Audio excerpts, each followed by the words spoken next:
અગાઉ શિક્ષણ આપણે વાલી તરીકે ઘેર ભણીનો તપાસ કરવાનું કે બેટા નિશાળમાં હું ભણીને આવ્યો. દરેક વાલિયા આ વસ્તુ ધ્યાને લેવાનું છે કે બાળક એટલે એની તપાસ કરવાની, એટલે બાળક પણ થોડો મારા પિતા જોવે છે એમ કંઈ ધ્યાન રાખે. એટલે દરેક જગ્યાએ હમણાં સાહેબોએ વાત કરી કે India non judicial India game એક આપણું સ્ટેમ્પ પેપર છાપેલું આવે. આપણે સ્ટેમ્પ નાનું મોટું કોઈ પણ કામ કરતા હોય ત્યારે સ્ટેમ્પ પેપર પર છાપેલું આવે છે, પણ આપણે એને વાંચતા નથી કે લખેલું શું છે તો વાંચવું પડે ને કે India non judicial India game એક છે. તો શું કહેવા માંગે છે? યુટ્યુબ પર વિડિયો જોઈ લેવાનો.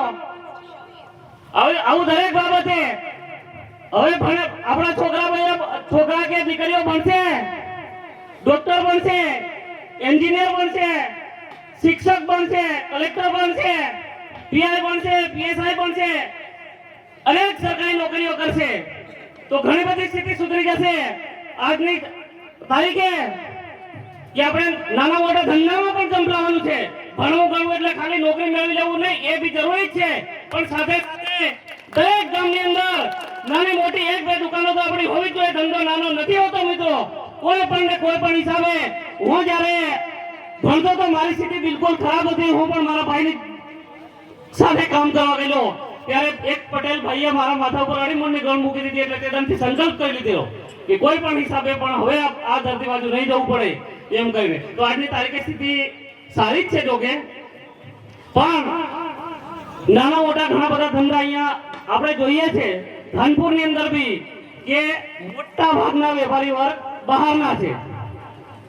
એમનો વિરોધ નથી કરતા આપણે, પણ આપણે ધંધો નથી કરતા એટલે એ લોકો આપણી પાસે ધંધો કરાવે.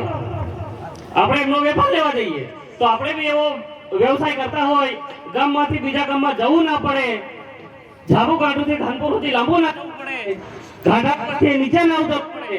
દરેક ગામમાં ગામને જે જોઈતી વસ્તુ હોય એવી મળી રહેતી હોય એવો વેપાર પણ કરવાની જરૂર છે.